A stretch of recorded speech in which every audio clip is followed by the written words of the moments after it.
Om Jnana-timirandhasya Jnana-anjana-salakaya Chakshurunveditam Yena Tasmai Shri Gurave Namaha Sri Chaitanya-manobhishtam Sthapitam Yena Bhutale Swayam Vedati Swapadantikam Mandiram Shri Guru Sri Tapatam Vaishnavamsha Sri Rupam Sagrajatam Saganagamitam Tam Tam Sajivam Sadvaitam Savdukam Parijana Sadhu Krishna Chaitanya Devam Sri Radha Krishna Padam Saganagirta Krishna Jai Shri Krishna Chaitanya Prabhu Nityanand Shri Advaita Gadadhar शिवासादि Gaur भक्तवृंद Hare Krishna Krishna Krishna Hare Hare Hare Ram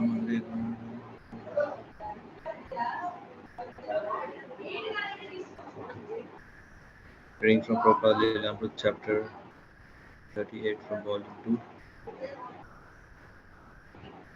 Last check. Let me know if you can hear me well.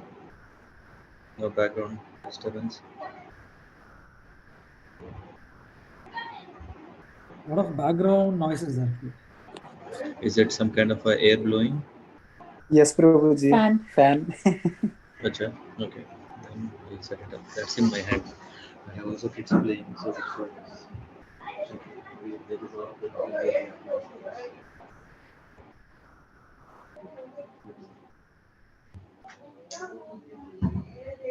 Is it better now? Yes, Prabhuji. We are hearing voices, but I think air is better. Air was better? Or? Yes, voices we are hearing, but. Yep. See, let me know. So for you, voice is more disturbing than air?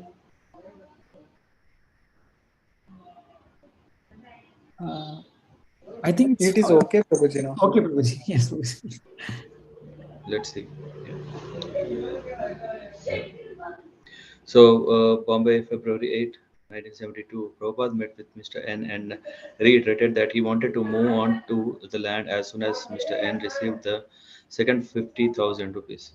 Mr. N stood firm on the agreement, and Prabhupada put the matter into the hands of his lawyer, Mr. D, for legal processing.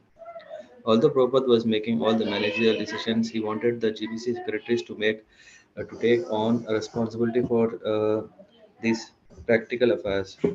He thought it better to use his energy in writing and translating books. If you GBC do everything nicely, he told his secretary Shyamasundara, that my brain will not be taxed and I can utilize my time completely to produce further books. I can give you Vedas, Upanishads, Puranas, Mahabharata, Ramayana, so many. There are so many devotional works in our line by the Goswamis. This administrative work is taking too much time. I could be discussing philosophy, my brain is being taxed day and night. Because of this, I am neglecting my real work. Aside from directing, managing the Indian projects, Prabhupada was answering as many as a dozen letters daily from devotees around the world. Why do they keep writing, asking so many questions? He asked his secretary. The devotees prefer to ask you personally, Shamsundar, because their GBC men don't always know the right answer. They know everything by now. Prabhupada replied, I have given you everything. If they don't know the answer, they can find it in my books. Now I am an old man. Let me settle down to philosophy. All day reading letters, doing business, all night signing letters. This is not right. I want to be free from these things. The GBC can do everything now.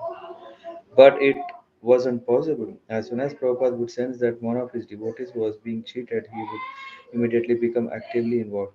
And his disciples continued to write him regularly important business and managerial decisions. Now, nor would he discourage them. His desire for retirement and exclusive literary work remained, but it seemed to be only a wishful thought, a dream. If ISKCON were to develop, then there seemed little scope for his retirement. After the meeting, with Mr. N, Prabhupada prepared to leave for South India for a 5-day Pandal program in Madras. Also on his itinerary were visits to Calcutta, Mayapur, and Vrindavan. As he prepared to leave Bombay, he felt happy that ISKCON would soon occupy the new Juhu property, and he frequently spoke of his plans. ISKCON would erect a fabulous temple and form a cooperative housing society of devotees of Krishna. The first ISKCON city. Respectable men would purchase flats in ISKCON's high-rise condominium. Devotees would have to become expert to develop and operate such a complex, and as they became successful, they would introduce the same pattern in other cities. Businessmen and professional workers could live as devotees and in a co-op society, housing their families and sending their children to ISKCON school. Prabhupada repeatedly talked of constructing an international hotel, somewhat like a holiday inn suitable for foreigners and travel business, yet reserving a floor for ISKCON life members who would receive free accommodations. The restaurants would be managed by expert Brahmana cook who would prepare dozens of different preparations of sumptuous prasadam. The Tira Radha Rasbihari would receive 52 offerings daily, and the prasadam would be distributed to residents and guests. To start things in the right direction, Prabhupada ordered the devotees to immediately arrange for a 10-day public festival on the new land. First, Brahmananda Swami should pay the agreed balance and move onto the land along with all devotees and the deities Radha Rasa Vihari. Then they should prepare a big pandal tent and arrange a full program as they had previously in Bombay, in Calcutta, and in Delhi. Prabhupada wanted everything ready for his return in 2 weeks. Although, as Prabhupada would sometimes mention, in South India, the original Vedic culture was more intact. He had not been there in several years.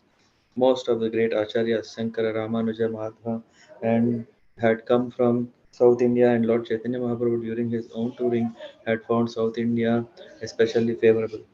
Just after the Hare Krishna Pandal festival in Delhi, on the eve of Prabhupada's first tour to Vrindavan with his disciples, back in November of 1971, Achyutananda Swami, Brahmananda Swami, and Giriraja had volunteered to go to Madras to arrange a preaching program for Srila Prabhupada.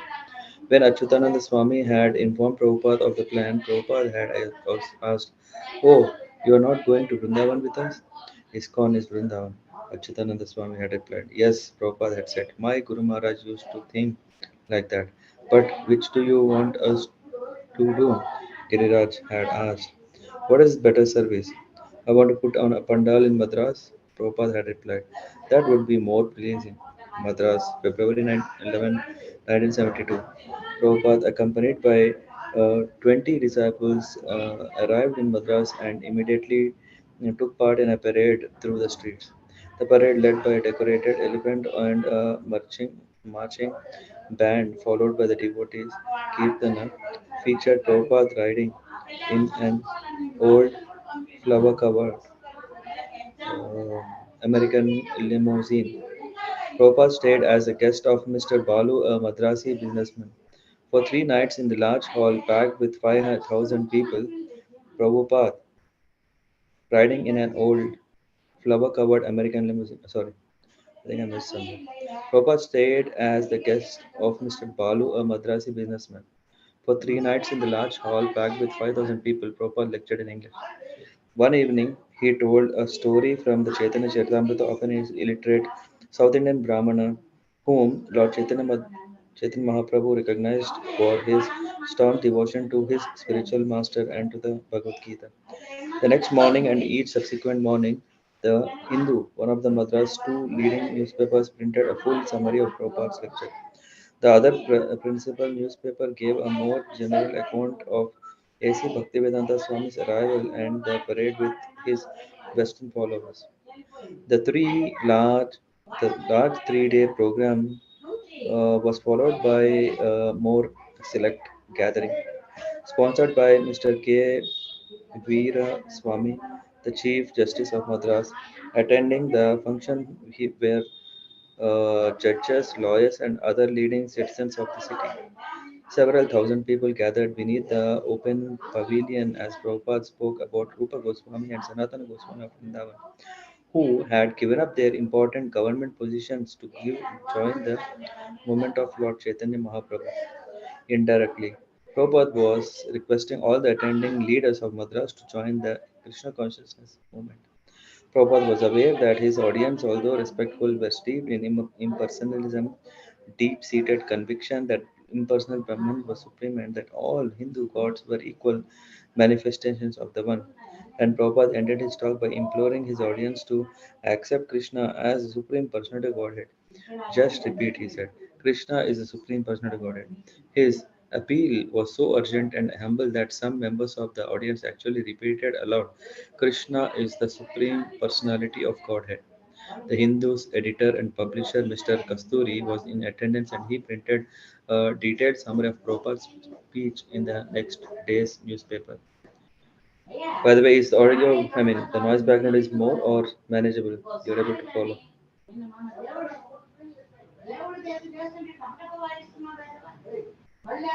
Yeah? Hello? It's fine, Prabhuji. Yeah, there is noise Yeah? in the background, Prabhuji. But I think we But can it's okay. understand. Yes, I think Prabhuji, it is it's okay. okay, Prabhuji. But your voice is very No, powerful, so we can hear you. yeah, is it too loud? Then I'll just ask them to go a little low. 1 second.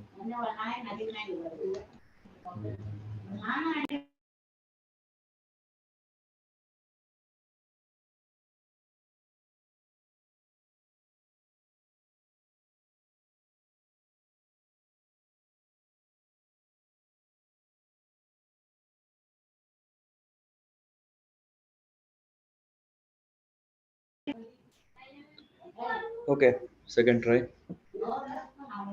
So, in addition to the usual news coverage, Srila Prabhupada held a press conference at a Madras hotel. Already happy with the press coverage, he appealed further to the room full of reporters. Giriraj. Prabhupada wasn't speaking to them as if they were newspaper reporters. Usually, a news reporter has a stereotyped idea of who he is and who are giving an interview. So, you have your stereotyped idea of who you are, and you answer his questions thinking of how it will be published. But I could see that Prabhupada was speaking to these reporters as spiritual souls and individual reporters, as individual persons who are meant to be devotees of Krishna.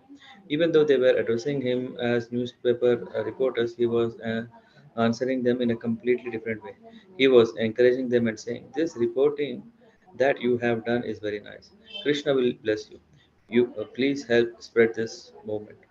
They were asking questions, thinking of his answers in terms of something to publish in the newspapers, but Prabhupada took it that they were spirit souls reaching out toward Krishna consciousness, and he answered in that way.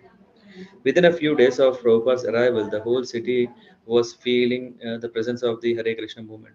Prabhupada scarcely slept, using the early morning hours for translating, even after his late night speaking engagements. He would go from place to place all day with great vitality outdoing his young followers. Prabhupada's host, Mr. Balu, although a prominent businessman, was also well known as a religious man. He received Prabhupada warmly and respectfully according to Vaishnava etiquette, or Vedic etiquette. Prabhupada noted that Mr. Balu had his own temple with beautiful Radha Krishna deities and a large tulsi plant. When the devotees accompanying Srila Prabhupada asked Mr. Balu why the deities were often dressed in black, he replied that they were so effulgent that if he didn't dress them in black, he wouldn't be able to look on them. He did not make prostrate or obeisances to his deities because he and his wife were Krishna's father and mother, he said. And how can the father pay obeisances to his son? Prabhupada and his host related to each other graciously. But one night, Mr. Balu and his wife came to Srila Prabhupada and asked him to please speak about the Rasa Leela of Radha and Krishna. Prabhupada replied that the Rasa Leela, being the most exalted spiritual topic, was meant only for liberated soul, only one completely free of material desires. Prabhupada explained was fit to hear the Rasa Leela. the most exalted intimate of Lord Krishna's pastimes, his dancing with cowherd girls in Vrindavan. No, Swamiji, Mr. Balu insisted. My wife and I are very keen. You must recite Rasalila. Again, Prabhupada described the exalted position of rasa dance, repeating that only when one is completely free of all material attachments to wife, family, home, and money could he become fit to hear Krishna's Rasa Leela. Mr. Balu then folded his hands and politely repeated, Swamiji, my wife and I plead with you. Please recite Rasa Leela. Then Prabhupada replied, well, you may be fit to hear Rasa Leela, but I do not feel that I am qualified to speak it. So kindly ask someone else. Prabhupada met previously with various important citizens of Madras. If the leaders of society became Krishna conscious, he would explain, then they, by their example, would come create Krishna consciousness in general populace. Never compromising, never flattering his important visitors, he tried to impart Krishna consciousness to whomever he met. He met with the governor of Madras, K. Shah, a staunch Mayavadi and follower of Sankaracharya. Patiently, Prabhupada tried to teach him Krishna consciousness, but the governor would interrupt with his own philosophy. When Prabhupada asked him to somehow help the Krishna consciousness movement, the man replied that as governor there was nothing he could do, since everything was in the hands of chief minister. Residing in the Madras was an elderly scholar and former leading politician who had written several books and translations of Vedic philosophy from the impersonalist point of view. Prabhupada visited him, but the man was paralyzed and could only sit trembling without speaking. Prabhupada spoke for some time about personalism in the Gita. The old scholar sometimes responded with a glimmer in his eye, but he could not. He could only make incoherent sounds. Previously, Prabhupada had criticized this man's translation of the Gita, which declares that although Krishna says surrender unto him, he don't actually sorry, we don't actually have to surrender unto the person Krishna, but to the impersonal eternal principle within Krishna. The meeting seemed to have a strong effect on Srila Prabhupada, and for days afterwards, he would sometimes soberly mention how the old Mayavadi scholar was living almost like a vegetable. Srila Prabhupada also met with V. Rajagopalacharya Rajaji, who had been India's first chief executive after independence. A friend of Mahatma Gandhi, Rajaji was high in the public sentiment as a religious politician. Although in his 90s he was alert and very sympathetic to Prabhupada's movement, Rajaji expressed only one doubt. Prabhupada had created such a huge institution that now his disciples might identify with the institution rather than with Krishna. If that were to happen, then by identifying with institution, they would again fall into the same type of materialism or false identification as before. Prabhupada replied that because Krishna is absolute, Krishna and Krishna's institution are all different. To identify with Krishna's institution was to identify with Krishna directly. Rajaji was satisfied by Prabhupada's answer, and after a pleasant conversation, the two friends parted. Prabhupada received an invitation to Chief Justice Veeraswamy's home. The two became friends, and the Chief Justice requested to join the Krishna consciousness movement as soon as possible. He liked Prabhupada's followers, especially 3-year-old Saraswati, and gave her a 6-inch silver murti of Krishna playing the flute.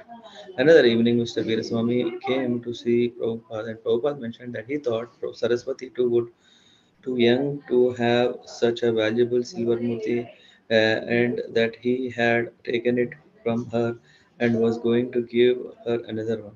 But while they were talking, Saraswati burst into the room and ran to her mother, crying, Krishna is gone. Srila Prabhupada then called her forward and asked, Saraswati, where is Krishna? In anxiety, Saraswati replied, I don't know. Someone took him. Prabhupada repeated, but where is Krishna? Saraswati replied, I don't know. Is he under the cushion? Prabhupada suggested. And Saraswati ran over to the cushion Prabhupada pointed to. She picked it up, but Krishna was not there. So is he on the shelf? Prabhupada asked. Saraswati ran to the shelf. Her eyes darted in all directions, Where is Krishna? Saraswati began appealing to the faces of the devotees, glancing at their hands or looking behind their backs, searching everywhere. Prabhupada intently watching Saraswati began reciting a verse about the Sikh Goswamis. He Radhe Vraja Devi Ke Chalalite He Nanda Suto Kuta. This is the mood of Goswamis, he said. They never said, now I see, now I have seen God. Now I am Govar, now I am satisfied. No, rather they were saying, where is Radha? Where is Krishna? Where are you all now? Are you on Govardhan or are you under the tree on the bank, trees on the bank of the Yamuna? Where are you? In this way, they expressed their moods of Krishna consciousness. Saraswati's anxiety had become heightened to the point of tears.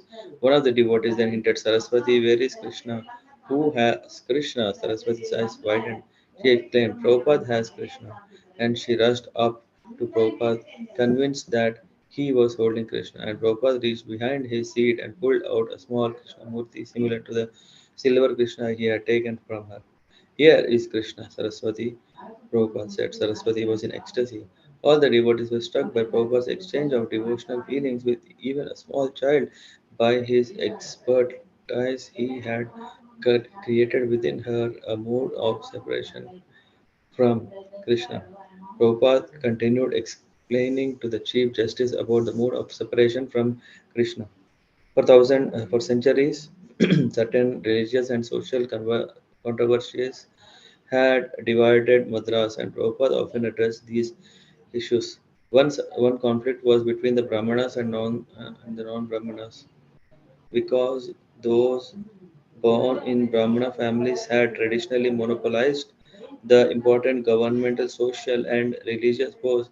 The non-Brahmanas had developed a powerful political opposition, passing laws banning such things as religious pictures. In their mundane political conception of sacred Ramayana, they had even committed offenses to the deities of Lord Ram. In talking with his disciples, Srila Prabhupada said, the Chief Justice is a Brahmana. I don't think so. Sorry, the Chief Justice is Brahmana? I don't think so. He may be a Kshatriya. But you can tell him that we have solved the whole problem between the Brahmanas and the non-Brahmanas. We will give facility that anyone can become a Brahmana. He simply has to follow our principles and he will make him a Brahmana. Prabhupada said the Shastras states that in Kali Yuga the demons will take birth as Brahmanas. Thus, the, this deep controversy. The so-called Brahmanas, the leaders, were not satisfying the people. Prabhupada said that anyone who followed the four regulative principles, chanted Hare Krishna, and took Vaishnava initiation could become a Brahmana, and that would solve him the whole problem. They showed they should begin, Prabhupada said, by making Chief Justice Veeraswamy a Brahmana. Mr. Veeraswamy admitted that he was already eager to take initiation from Srila Prabhupada.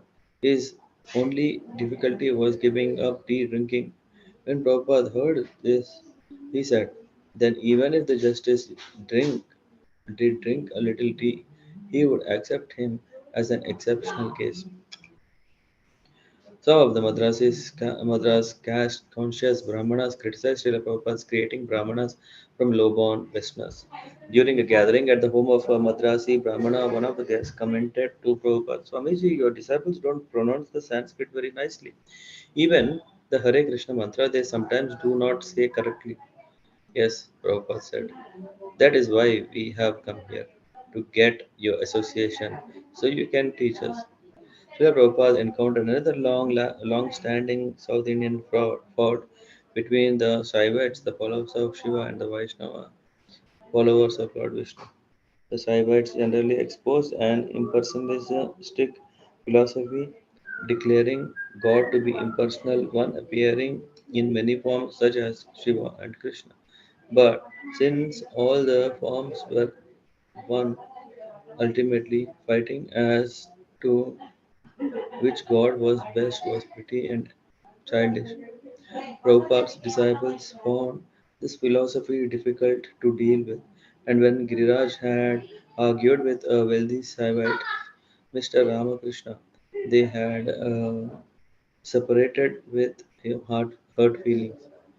But in the meetings with other persons in Madras, Giriraj was often reminded, "Have you met Mr. Ramakrishna? He is very good man and a leader in religious functions." Giriraj became embarrassed and decided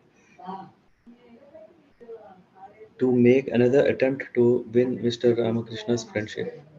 They talked again, but remained unsatisfied.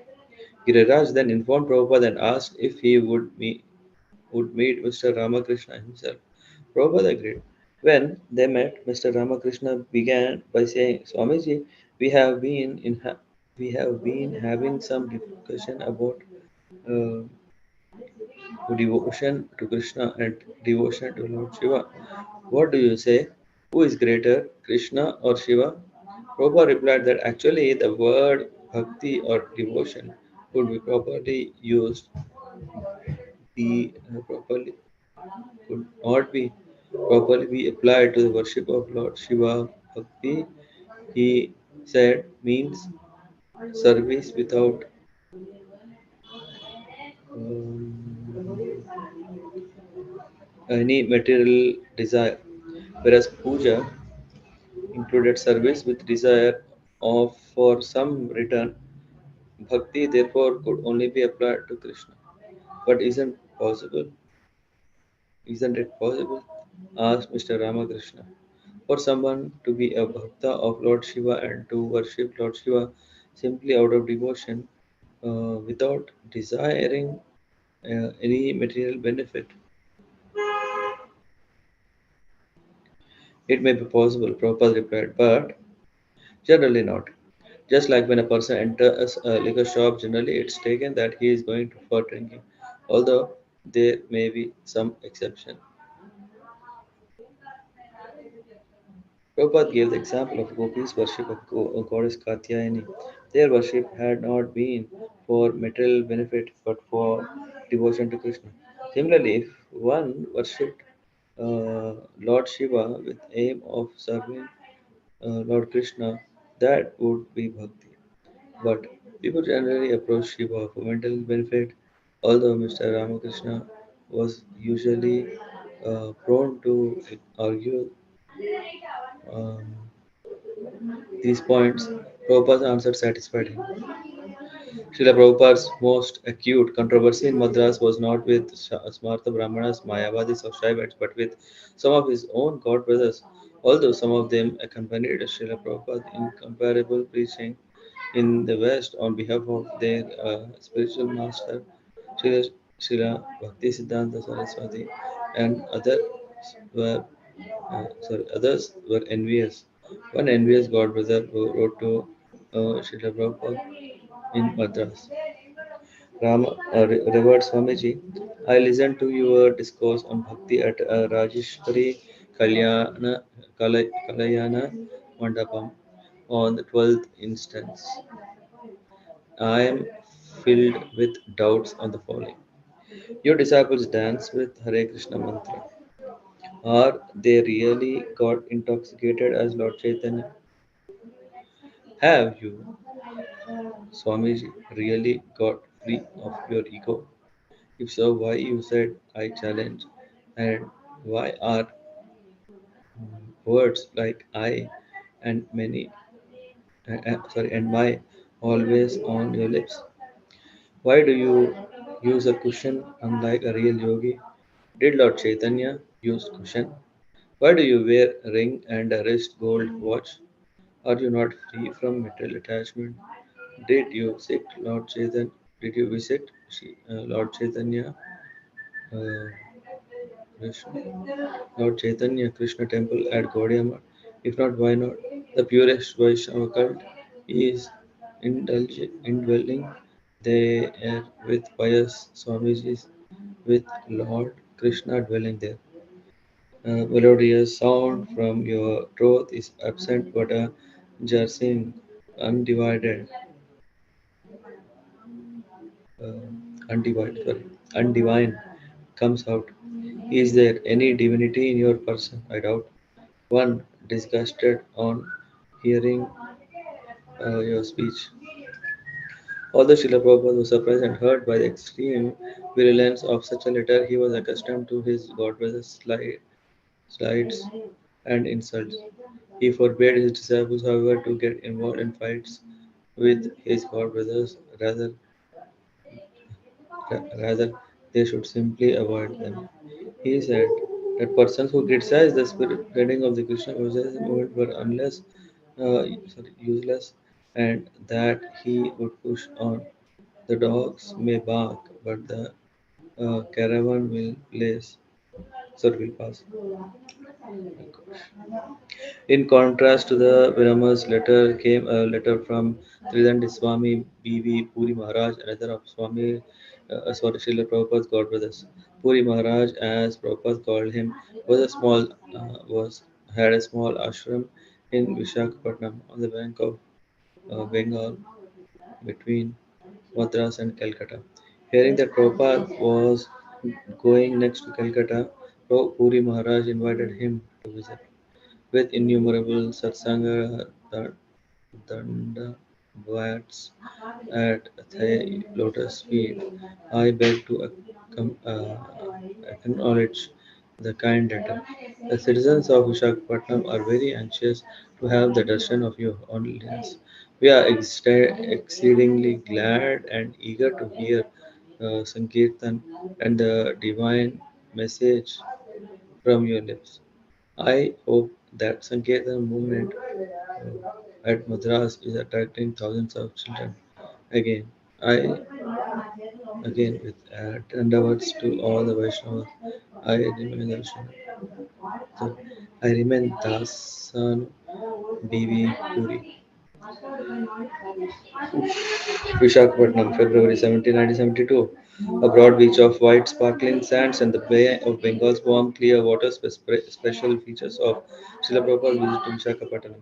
Puri Maharaj, small ashram where Srila Prabhupada stayed, was only 5 minutes from the ocean, and every morning Prabhupada and his entourage of about 15 devotees would take long walk along the seashore, Yamuna. I don't think Prabhupada ever excluded any of us from going with him to the beach. All the devotees knew at which time Srila Prabhupada would be taken his walk, and we would come out from our different quarters and follow him to the seashore. The walks were brisk and refreshing and full of talk about Krishna.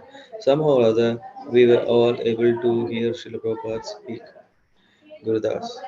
I always went on every morning walk, but one time, I was sitting in the temple when suddenly I saw Prabhupada and the devotees going toward the beach. I immediately ran out of the temple to go to join them, without even talking and time to get my shoes. But there were barca- barnacles and rocks leading down to the beach.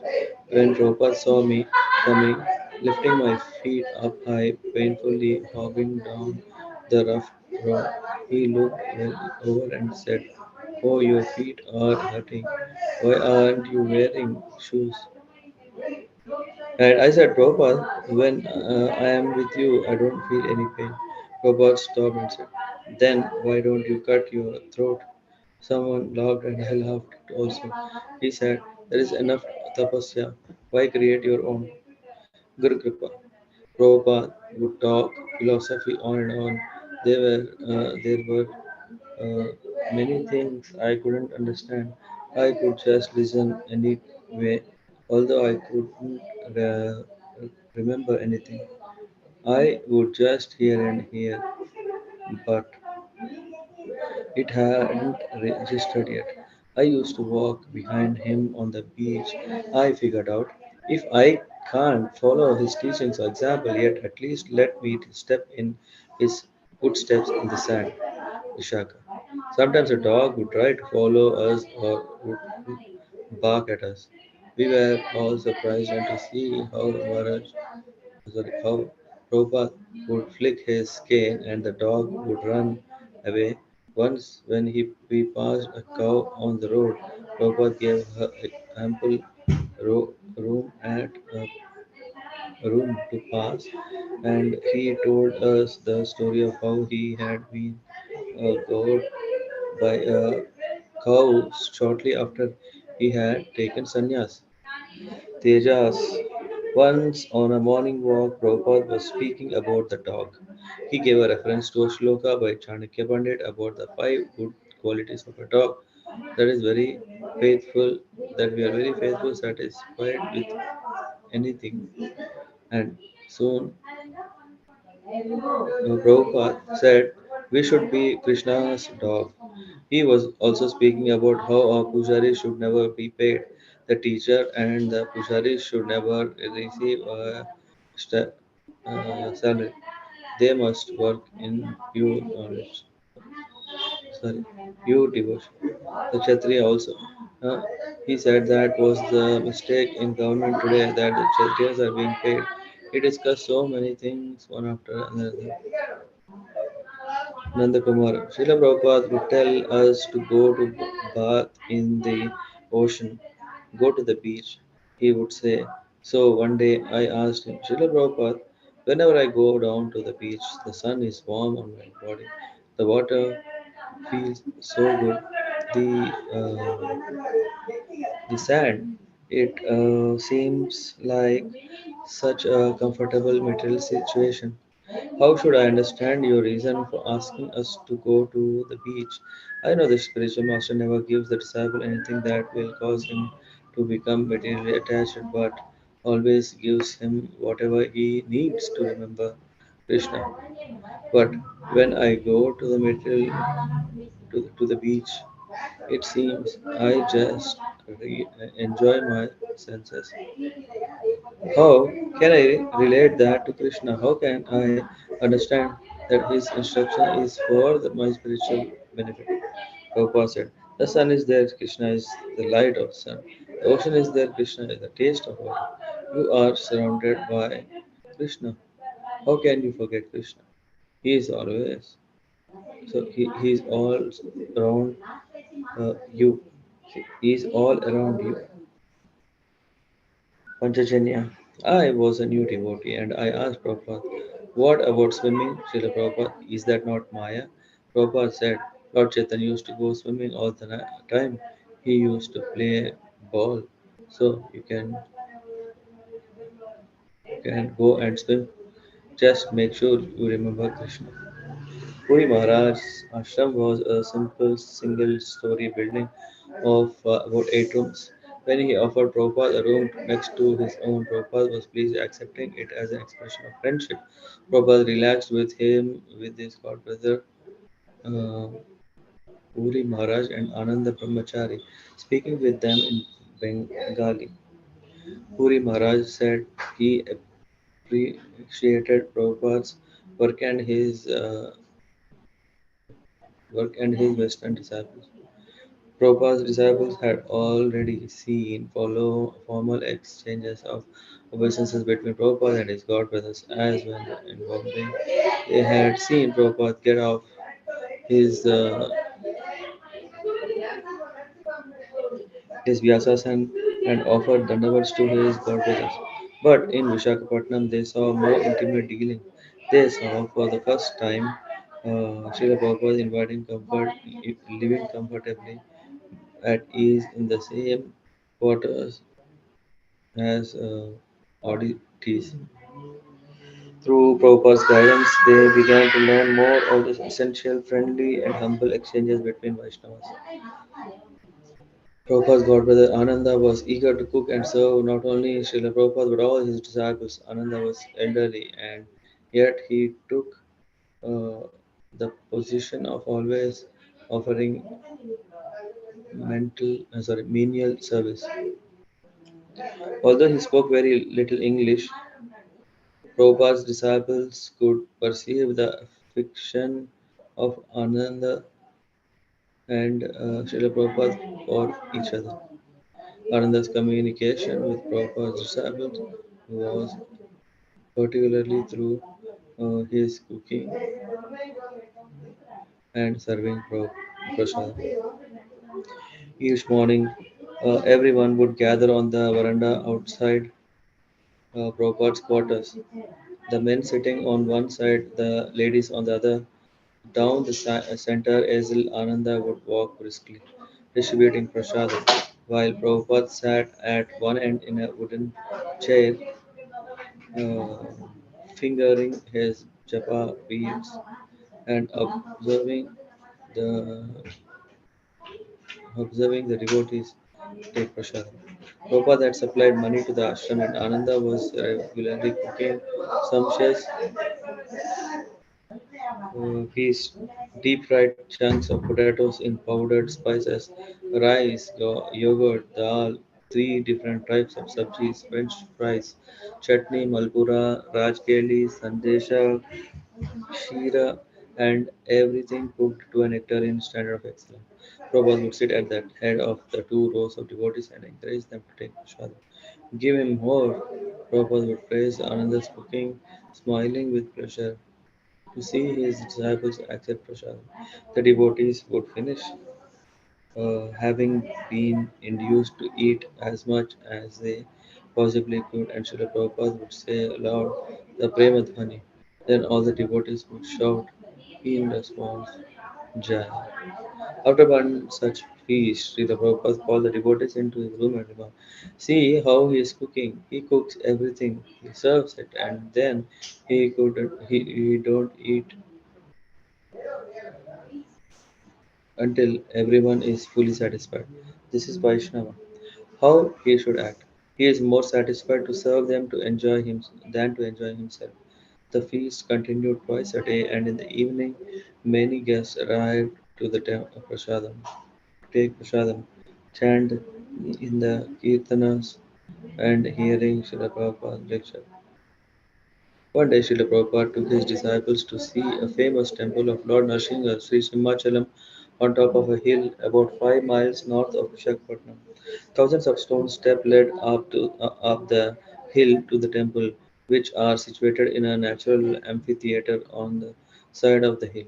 Srila Prabhupada said the temple, which was now run by the followers of Ramanuja sect, was particularly important because Lord Chaitanya had visited there on his tour of South India. Srila Prabhupada chose to approach the temple by car, riding up the winding road past orchards of mango, jackfruits, and cashew, and fields of pineapple. On arriving at the temple, uh, Srila Prabhupada and his disciples met one of the temple's brahmanas who showed them the way,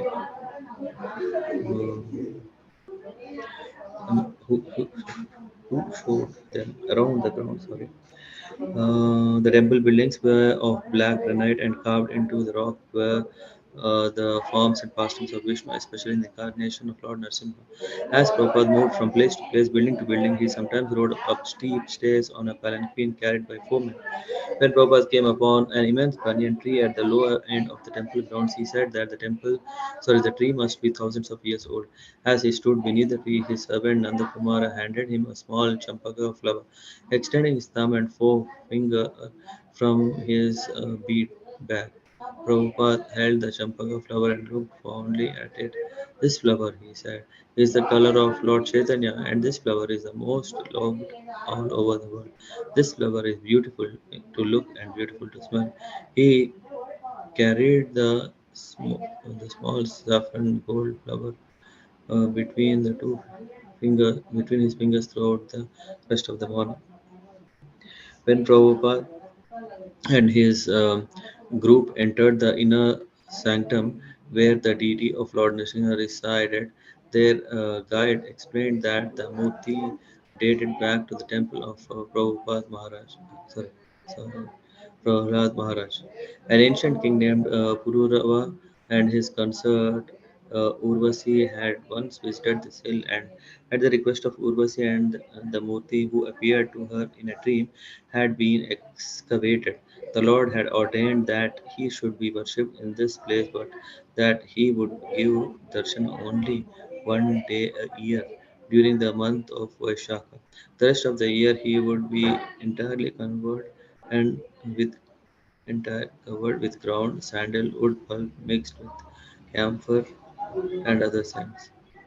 Therefore, the deity now appeared to be only a lump covered with a layer of sandalwood. Prabhupada commented that the sandalwood was to keep the deity cool-headed. Madhavananda. When Prabhupada was at the Narasimha temple in Vishakhapatnam, it was the same as when he was in Vrindavan. When he got out of the car, he was very grave. We went into the temple and there was a chamber. Then we went down. The walls were 4 feet thick and it seemed like hundreds of feet of tunnels before we go into the inner sanctum. There was the deity with just a mound of sandalwood paste on him.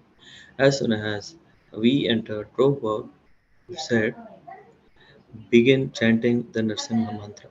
So we started singing Tavakara Kamala Varayam Nakam Adbhuta Shringam and circumambulated the deity. Then we stood before the deity and Prabhupada offered obeisances. Guru Kripa. When we came into the deity room, Prabhupada had us sing the Narsimha prayers. He always manifested such devotion. That was what separated him from us, not only his learning or his knowledge, but his devotion. In these places, we would we would see him become very silent, very grave, and when he would speak, such peace would fill us from within. When he would speak, he could feel it. He was constantly convincing us of Krishna consciousness, not purposely, but he was just being himself. In these places, it would come out. When Prabhupada stood with us before the deity, we couldn't even see. There was just a mound of sandalwood. There was one Brahmana with a big ear lobes, and he had a ring in his ear. We offered some money, but it was a very devotional time. Prabhupada didn't say much, and the main reason was that these places are appreciated according to one's spiritual advancement. The details and facts and the histories are not really uh, that important. There is nothing really to say. Prabhupada would just make sure we had the proper respect and didn't commit any offense. Prabhupada was lecturing in the evening, speaking sometimes in schools and social clubs in Vishakhapatnam. During the program at Ramakrishna Hall, where more than 1,000 people arrived, Sri Prabhupada dancing induced the entire audience to dance. The devotees danced in a ring around Srila Prabhupada and the kirtan continued for an hour. At another program, uh, a weird American anthropologist rode up on a motorbike to attend Prabhupada's lecture and kirtan. Afterwards, the anthropologist told Srila Prabhupada that he had come to India to study the primitive tribes. Prabhupada told him it was simply a waste of time. Why do you want to study the primitive people? He said, why don't you study the exalted people? And Prabhupada narrated a story. One time a poor man roasted a cob of corn and then began picking up the kernels one at a time and eating them. In this way, it took him many hours to finish. He did this, Prabhupada said, because he had nothing else to do, just to pass the time of the day. In the same way, the study of anthropology was simply a waste of time. Prabhupada asked, why don't you study some person or group of persons from whom you can learn something? During the days, Prabhupada would sit outside his room and enjoy the atmosphere. He wore no shirt and his healthy body shone with a golden luster as he said, uh, as as he sat drinking freshly pressed sugarcane juice. This is just how it is in Vaikuntha. He said there is always a very cool, pleasant breeze. He often walked about chanting, talking about Krishna, listening to the devotees' kirtans, and observing the activities of the temple. Repeatedly, Prabhupada invited Puri Maharaj to come and preach in the West. He requested him to at least come to Mayapur for ISKCON's international gathering of the devotees. Prabhupada left that Puri Maharaj as on seeing all the Western disciples might feel moved to join him and preach. Puri Maharaj agreed to accompany Prabhupada to Calcutta and Mayapur, and the present week in Visakhapatnam came to an end with Prabhupada, his disciples, and Puri Maharaj looking forward to traveling together to Calcutta. Guru Kripa, although we arrived at the train station early, the train was already at the platform. It was very hot, and 5 or 6 of us were having kirtan. Then Shamastandra climbed up a coconut tree and got this what is that? Fantastic coconut. He opened it and gave it to Prabhupada, who proceeded to drink a lot. Then Prabhupada gave it to Shama Sundara, and Shama Sundara drank. Then Prabhupada said, "Give it to the Kirtana members." Each man in the Kirtana group was so thirsty that he wasn't even thinking of leaving any of the next man for the next man, but would just pass this coconut around. And the thing wouldn't empty. He tilted it up, and the coconut water was coming out, pouring on my shirt, and I was drinking and drinking, but still it wouldn't empty. We were amazed. Prabhupada was smiling, and we were chanting. We all became cool and satisfied. Shamasundara. Prabhupada and I were in a first class railway coach, a private compartment for 2 persons, uh, clacking through the warm Indian night, somewhere between Visakhapatnam and Calcutta.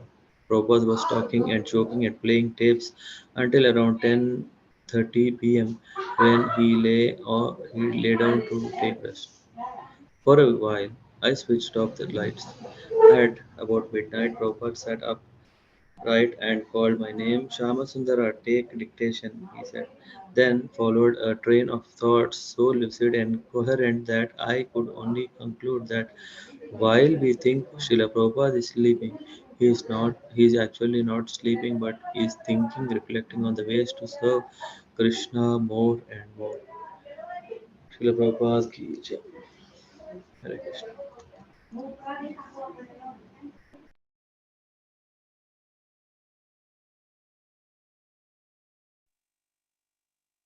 Hare Krishna Prabhuji. Thank you, Prabhuji, for narrating. Krishna. I don't know how much you were able to follow with So it was all all. good, Prabhuji. So there was no disturbance. Actually, there is better than Germany. I should do like that. He record all the sessions. Yes, Prabhuji. Yeah, now maybe I'm thinking not to learn swimming. Prabhupada, I think, his instruction. Yes. Yes. Prabhuji, this Saraswati Prabhuji was that girl was a devotee's. Who Yeah, was that? daughter. Huh? Yeah, good. She's a daughter of forgot Guru Das. Huh? Okay. Okay. Yeah, and this coconut was very this was like Akshay coconut. It was yeah, very nice. Yeah. Yes. So I was just reading Little Saraswati and the Dawn. So the Little Saraswati, daughter of two. I'm just seeing in Back to Godhead magazine. Is there some such as Satyaraj wrote it? Okay. Okay. Saraswati. Yeah, here it's written in front. Saraswati, daughter of two movements earlier, Shamsundar and Malati Devidas. Okay. Yes. Yeah. Yes. Hare Krishna Prabhu. Prabhuji, tomorrow I'm going to Chennai, and you already took me to Chennai, Prabhuji. So, it was very nice, and yeah, the social setup is still the same, Prabhuji. The political and the and the what do I say? Brahminical community. Most of the Brahmins have left or leaving Chennai. So it seems to have been a ever growing story from then on. But yeah, nice light and very nice story to Timing, yes, Prabhuji. right timing. Exactly. Hare Krishna, Maybe, Prabhuji. maybe for that purpose I read. No? I was Yes. almost halfway seeing the screen. I'm not able to see the screen, yeah, because this is not my laptop, and I'm reading it. I was not able to see the text so clearly. I have to pause and then half sleep. So, Okay. but No, still Prabhuji, that's nice. finish them. It took us that, Finish. Prabhuji. You took me at least that back to Chennai. I could imagine. Yeah, Thank you, Prabhuji. Hare Krishna. yeah. Hare Krishna Prabhuji. Yeah, not only Chennai. I think Also Prabhuji. Vishakhapatnam. Yeah, Prabhupada took us Going to to, Visakhapatnam and the Simhasalan temple. yeah. Today we went to Yadgiri Gutta, Nrsimha Oh, nice temple. Prabhuji. Oh, nice, Yeah. nice. Yeah, How it's was it, not so Prabhuji? far for us. It's like I saw like 75 kilometers from our home. Ah, okay. Mhm. Yeah, 75 kilometer, the temple yeah, far from your place, you mean? from our home. Okay. Which Nrsimha temple, Prabhuji? Is it So this is one of the temples where there is a mention about I think there are 8 or Lord some has, temples. When yeah, he jumped, this is yeah, one of yeah, them. correct. This is, yes, this is actually in Treta Yuga. There is a sage called Yada Maharshi, yeah, and who is son of Rishishringa. If you remember in Ramayana, there is this Rishishringa. Yeah, Kaur Bhagwan Prabhu, you may remember. This comes in Balakanda actually, and Shantadev who did penance inside a cave with blessings of Lord Hanuman, hmm? And then the Lord appeared there. So this is the legend. Um, Narasimhadev, he incarnated, he appeared before him in 5 different forms. There is, I mean, there is a small cave, yeah, below, inside which the, yeah, Yada Maharshi. Yeah. So he has done the tapasya, and the Lord appeared in 5 different forms like Jwala Narsimha, Yogananda, uh, Ganda Beranda, Ugra, and Lakshmi Narsimha. These are the 5 forms which you can see actually on the rock that the Lord Himself He appeared. Hmm. So this is the place, and they later manifest themselves in five. In actually, this that's why this place is also called Pancha Narsimha Kshetra. 5 forms of the Lords appeared. Uh, so yeah, this is also you can see references in Skanda Puran because this is from Treta Yuga, right? So that's why it's also available in Skanda Puran. Yeah, there. So I mean, it's very very powerful.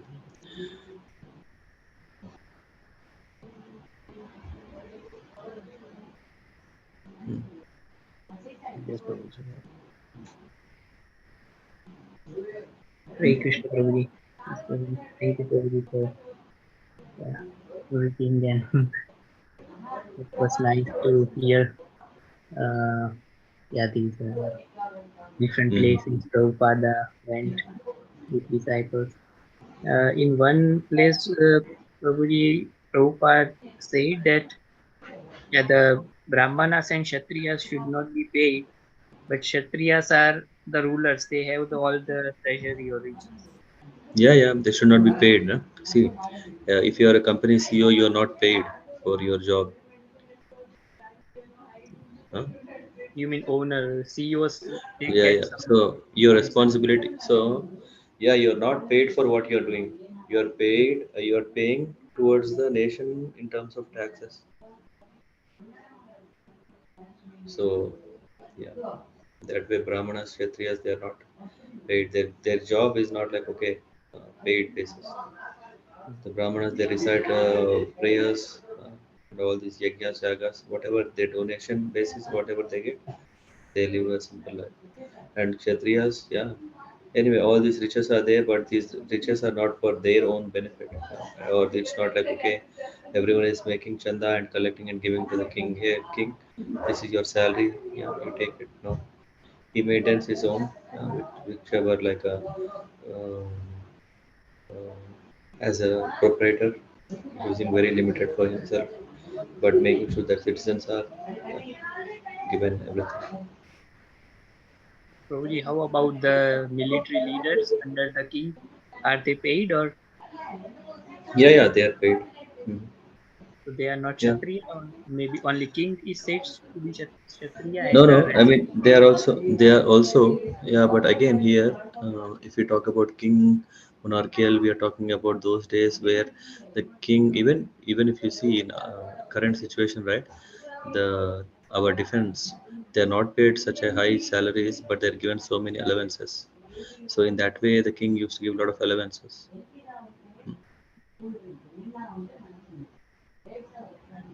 Yeah, facilities like you can take for free fruits, vegetables, whatever you need, some land, you can take like that.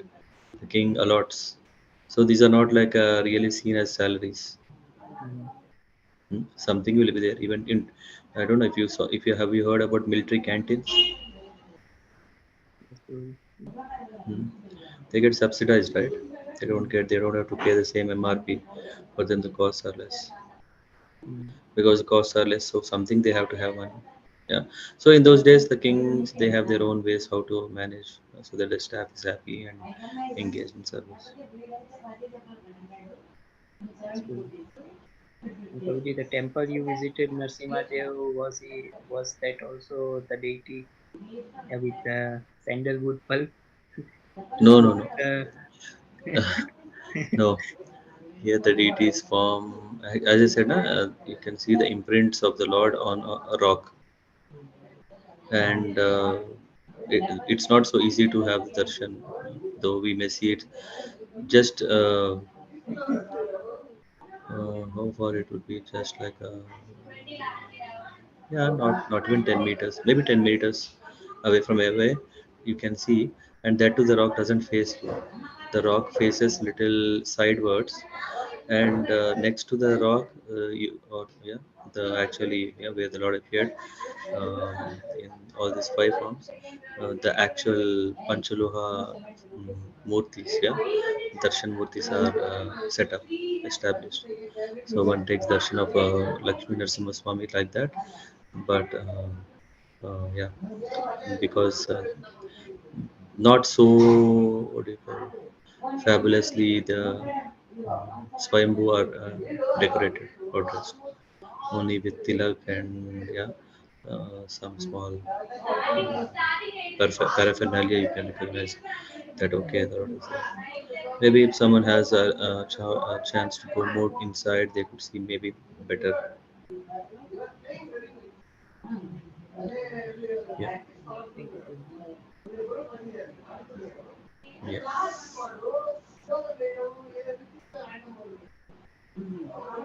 yeah.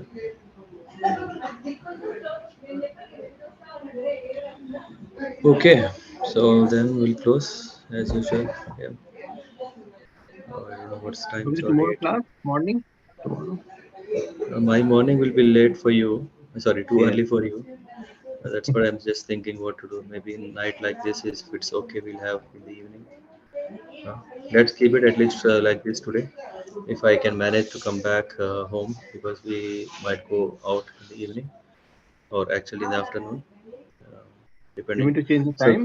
yeah, To yeah, not change. Yeah, definitely not at 7:30 in the morning. AM. Mhm. So 7 p.m. you mean to keep 7 I'm p.m.? think I'm thinking of 7 p.m. But I can only tell. So you just post it. In the worst case, I'll cancel it. So I'll post for the 7 p.m. Yes, Prabhuji? 7 p.m. Yeah. Okay. Okay then. Then thank you very much for joining, and yeah, let us meet again hopefully tomorrow. Yeah. Panchakartarabhyascha kripasindhubhyascha Patitanam Pavanebhyo Vaishnavebhyo Śrīla Prabhupāda ki jai. His Holiness Satsvaru Goswami Maharaj ki jai, Anant Koti Vaishnava Band ki jai, Namo Acharya Shri Haridas Thakur ki jai, Jai Gaur Premanandi.